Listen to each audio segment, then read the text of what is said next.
I'm going to present this paper, which is joint work, as Peter said, with Sophie, Mike, Bart, and Peter.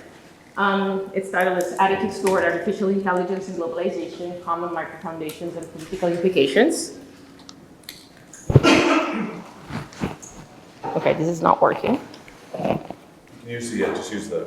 Yeah. Okay. Great. So we start from the assumption that it's very likely that AI is going to be the next major disruptor in labor markets. And when we think about this, we can compare it to another major labor market disruptor. And this was globalization. And this was globalization. So why do we care about this? We know that both AI and economic globalization offer economic advantages, including job creation, lower prices, higher productivity. But they often also entail economic drawbacks, and we can think of job loss or wage loss. And the real question we're interested in here is that while we think the economic effects of these two shocks are pretty similar, we don't quite know what's going to happen about the political consequences. What we do know is what the political consequences of globalization were, and for the most part, we can think about the rise of populist parties, the rise of protectionist policies, and even serious threats to democracy. And so the question that we ask is, does AI have the potential to generate the same type of political backlash that globalization raised? And in order to answer this question, we use a conjoint experiment with 6,000 respondents, 3,000 from the US, 3,000 from Canada. And what we try and do is study the microfoundations of public opinion toward these two phenomena. In particular, we look at generative AI and offshoring. And what we do is we analyze real-world scenarios involving hypothetical firms and involving both prices and employment. Okay, so where do we start? We start from traditional political economy models. So what explains public support for offshoring and AI? So according to political economy models, basically economic winners from this phenomena should support this phenomena and economic losers should oppose it. But what we argue is that, first of all, we start from the question, are voters actually aware of the effects of these shocks? Do they know both the upsides and the downsides? Are they aware of them? And second, and we've heard a lot of papers discussing this thing, one key idea we start from is misattribution. What do we mean by misattribution? We know from a lot of work, including work from Nicole, who's here, that many people, and this is probably a result of politicians, have misattributed a lot of the job loss that was a result of automation to trade. So while trade has been politicized, automation and then as a consequence AI has not really been politicized yet. And second, if these phenomena have been covered, usually there's been more negative media narrative. We can think of globalization. Most of the media narrative has been negative. It has concentrated on job loss. You don't really hear stories about job creation or lower prices, or not as much. And if we think about experimental work as well, most experimental work is focused on looking at what happens when we prime people to thinking about job losses from this phenomena, not really about job gains or lower prices. Okay, so what we try to do is actually, we want to investigate at the micro level what shapes people's views on AI and offshoring. And we want to consider both positive scenarios and negative scenarios. We want people to think about these phenomena more broadly. And what we want to do is we want to understand the relative importance of different factors. So how much do people care about changes in prices versus how much do they care about changes in employment numbers? And so we want to see their perspectives as both consumers and as producers. And finally, after doing this, we want to see what the political consequences might be. What might be the political implications? Will we see the same type of polarization that we've seen with trade? Okay, so to answer these questions, we're going to use one survey, but run into two countries, Canada and the US. We have about 3,000 respondents in each country. And this was run by YouGov in November of 2023. We have a representative sample in terms of age, race, gender, education, and also their political vote in the last election. And finally, we pre-registered this conjoint experiment. And we use a conjoint experiment because we want to be able to vary multiple features at once. So we want to be able to vary both prices and employment numbers at the same time. And we want to simulate kind of a real-world decision-making scenario. Okay, so we randomize people into either a generative AI or offshoring scenario. And so the first thing that they saw was a definition of each shock, depending on which one they were randomized into. I'm going to read you the generative AI one. Generative AI refers to artificial intelligence systems that can be used, for example, to write computer code, automate production tasks, streamline operations, or provide customer service via chatbots. Okay, once they read that definition, they read a prompt. And let's assume we are in the US and we were randomized into AI. And what you would read would be, a US company producing smartphones is adopting new generative AI tools. This change will decrease production costs, which could lead to lower product prices. However, while some jobs might be created, others might be lost. On the one hand, new generative AI tools could reduce the need for some workers as jobs are substituted by machines, possibly leading to job losses. On the other hand, the new generative AI tools could lower production costs, making companies more productive and allowing them to charge lower prices. This could increase demand for their products, encouraging companies to expand production and hire more workers. These new jobs might require the same or different skills. So they see this, and then we show them 4 different tables with randomized scenarios, showing the changes in prices before and after the company adopts these new generative AI tools, as well as the number of employees in different roles within the company, okay? So we repeat the table 4 times, and after each one, they're gonna be asked a question. So I'm gonna show you an example of a table. So they're gonna see 3 types of jobs: customer service jobs, computer data science jobs, and factory jobs. And they're gonna see the price of smartphones, okay? And so the before column is fixed, so that doesn't change, it's always the same. And that shows you the number of employees and the prices before the shock. And then what changes in each table, in each of the 4 tables, is gonna be the after scenario. And what we have is, we're gonna have for prices, you can have either prices not changing, or you can have prices decreasing by 25% or 50%. For employees, you can have either no change, a 25% decrease, or a 25% increase. So in this case, as you can see, number of customer service jobs doesn't change. The price of the smartphone decreases by 50%. Data science jobs decrease by 25%. And number of factory jobs increase by 25%. So basically what we're trying to say is that, at least hypothetically, any one of these scenarios could happen.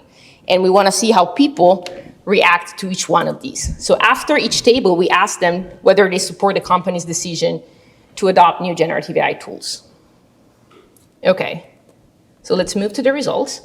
I'm gonna first explain to you what I'm showing you, and then I'll show you the whole table. So these are marginal means, which very simply, they're just, in this case, we have support for AI and offshoring. So let's take AI. What the dot is basically the average support for AI when one attribute, in this case the price, is set equal to, let's say, decreases to $300, okay? While keeping everything else constant. So, oops. Okay, so you're gonna see the 4 attributes, okay? And you're gonna see basically the average predictions for each attribute value. And I think the things I want you to take home from this one is that, so we have AI in purple and offshoring in orange. And as you can see, AI is always favored over offshoring under all scenarios.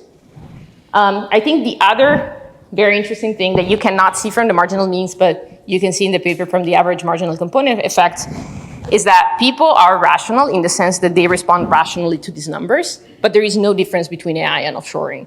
So they're not differentially sensitive to this number based on whether it's AI or offshoring. Sorry, I got lost. The other thing that's, I think, very important to take home is that, first of all, people are more sensitive, as you can see, to employment losses than they are to employment gains.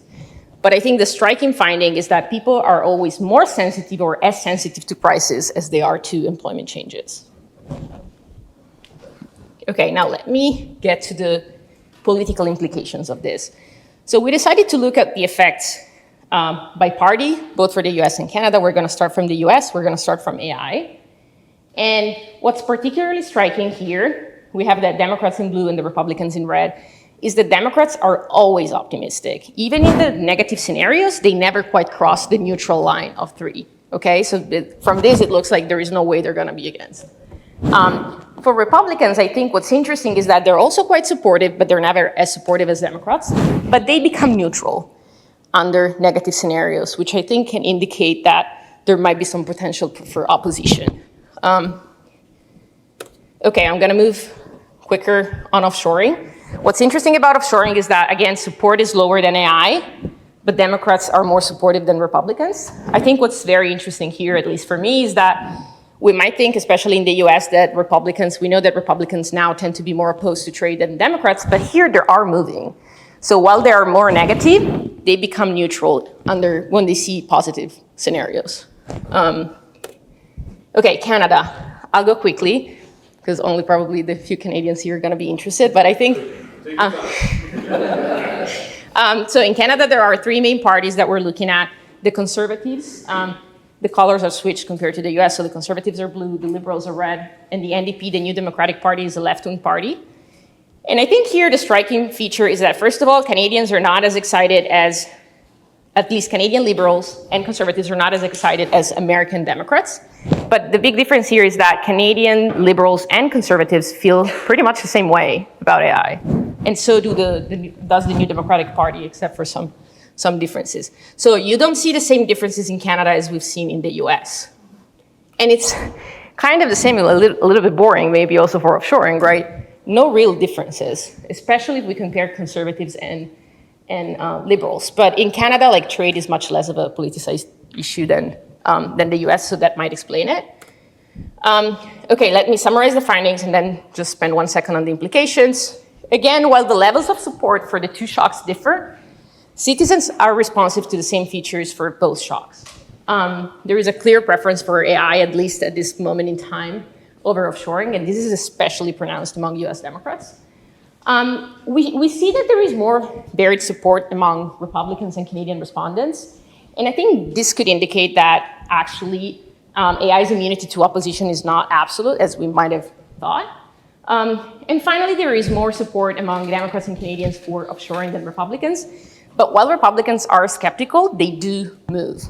They do become neutral with beneficial information. So to conclude, why does this matter? Because we think that at this particular point in time, as many other papers found, like, AI is very malleable. People are shifting, their opinions are shifting quite dramatically. And what I think we're showing here is that political actors really have the option right now to sway public opinion in either one direction or the other, especially if they decide to emphasize only certain aspects of these economic shocks, right? Whether they decide that they want to emphasize the economic opportunities of AI, or they want to emphasize just the job loss that is going to come from it. There is also some evidence of an emerging partisan divide in the US. And I think this is particularly concerning because Democrats, in a way, their demographics are usually younger, white, educated males. And these are also the people that are going to probably benefit the most from technological change, whereas Republicans are usually already belong to demographics that might not benefit as much. And this could exacerbate these inequalities. And the last thing is that if we want to learn any lessons from globalization, we know that basically not responding to the losers from globalization has led to protectionism and populist movement. And I think we have the opportunity right now to act on AI before that happens. And with that, I'm going to conclude. Thank you.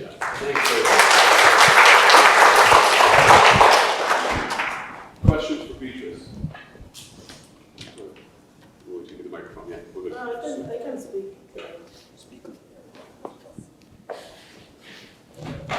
Is this mine? Okay, amazing work. I like this idea of trying to disentangle globalization and AI. So I really appreciate that effort. I was wondering, when trying to compare AI and globalization, how much of this effect do you think that it could be because of like some nationalism being activated. Like I prefer, I prefer to be replaced by a robot rather than being replaced by a Mexican. And if it is, I wonder if it is that what can be.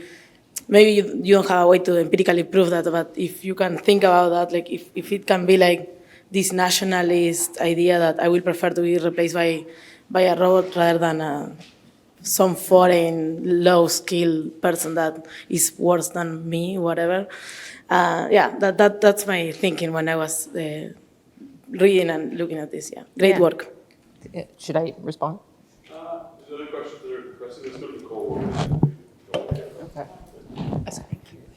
So I read the paper, I really liked it. I actually even liked it more when you're presenting it. So I feel like you highlighted additional things that for me didn't come through as much in the paper. So I remember a few slides ago you said how people are actually sensitive to prices. I feel like in the paper maybe that's like buried a little bit, and I find that that's perhaps like an interesting finding that you might want to highlight more.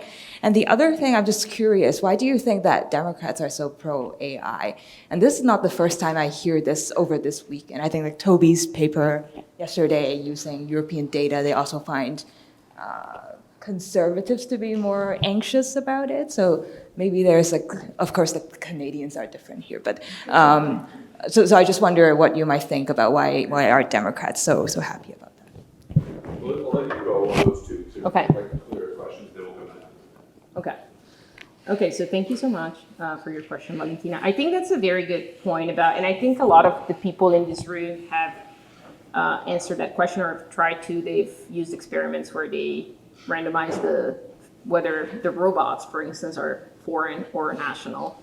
And I do think that plays a role. That might be part of the reason why there is a difference in levels, the foreignness element of trade versus AI. But I also do think that there is some truth to one comment that Paolo made at MPSA, which is that if we think about globalization 25, 30 years ago, there was a lot more excitement, especially at the beginning, until the US was a net winner in a sense, and then China came in and in a way that there was a shift in perception, and suddenly the US was a net loser. So I wonder if we're just still in that phase of AI where people perceive that the US is a net winner, and that's why people are excited. But then once we manipulate, and I think this goes back also to Nicole's work, that perception, people might become more opposed, but that's a great question. As to Nicole's question, yeah, I think that's a very good point on prices. Other people have raised it, so I think we should probably emphasize that more. Why are Democrats more in favor? I think that's an interesting question. So one simple answer is, if you think again about the demographic of like the average supporter for Democrats, it's usually more likely to be one of the winners from technological change than Republicans.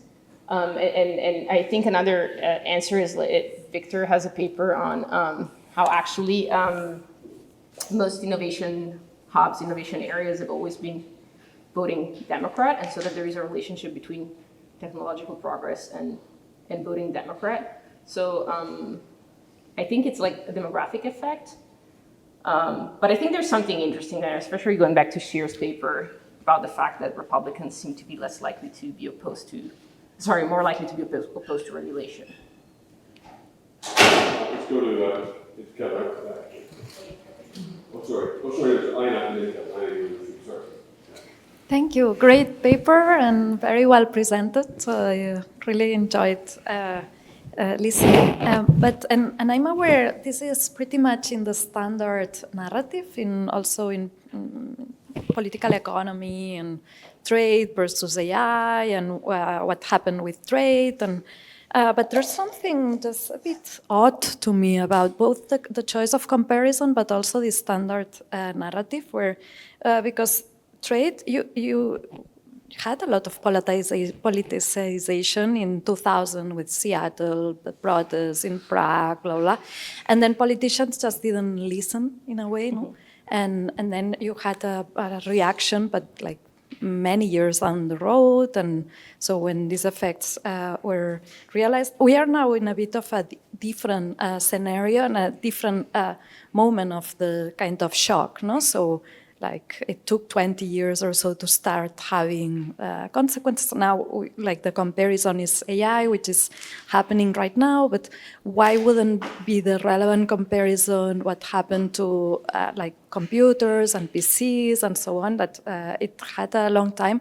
And I do think, and we've discussed it, and several people, that causally it's more important, like this third industrial revolution, the impact on inequality than trade, even if for a variety of reasons, no, the political process was different. So like taking these comparisons, and why wouldn't the more natural, like one is this time dimension, but also in terms of the type of change and so on, technological change of the previous type, like computers, blah, blah, and AI may have more in common, but then it's also about thinking what's different in this case, no? So is it that the change is happening quicker, and that's something that's in common with trade, no? Because it also happened quick. It's that in the AI case, because it's called AI, we can humanize it. And so we can, like, there's a potential for having an outgroup that will be not a Chinese worker, but like something humanoid, and that's why people are getting more nervous, no? So like, when you compare two things, what are the relevant dimensions of comparison? Good. Let's see Kevin, and then we'll bunch them up, and then over the next paper, we'll save the rest for the group discussion. So did I understand the design correctly, that if you were assigned to the AI condition, you only saw the AI definition, but you didn't see the offshoring definition? Yeah. So one thing I worry about is the definitions were different, and they mentioned different industries. And so I wonder if it's possible people don't necessarily like AI better, but they like, your definition better, right? So they didn't worry so much about the industries that were affected by AI as they worry about, right? So I don't know. I mean, and it could be like that doesn't matter, but it's right. Like, but anyway, just that. So that might be kind of what's driving it. Yeah. Thanks. Let me get. I did try to. Yeah, I'm trying to read. I did try to make them as similar as possible. So like talking about production chain, customer service, software engineering, and the same types of industries in both, even though of course they're not going to be identical, because then those are the jobs that are going to be mentioned in this. But for sure, yeah, they're not exactly the same, so that might be a concern. And to, I mean, Ina's point, I mean, that's a great question of like, what's the right comparison? Like, why didn't we choose something else? I think like my main point why I've had, so I come from studying globalization, and I think I've always had that obsession, and then I jumped into automation and AI. So to me, that's always felt like the most natural comparison, especially for the misattribution theory, right? Like, we wouldn't be talking about misattribution if this phenomena didn't have anything in common, right? Like, politicians can blame job loss on trade, even if they know it's automation, whether they know or not, because evidently, they're not very easily distinguishable, as Rod was also writing. So I think that's the main reason. But I do think it's fascinating.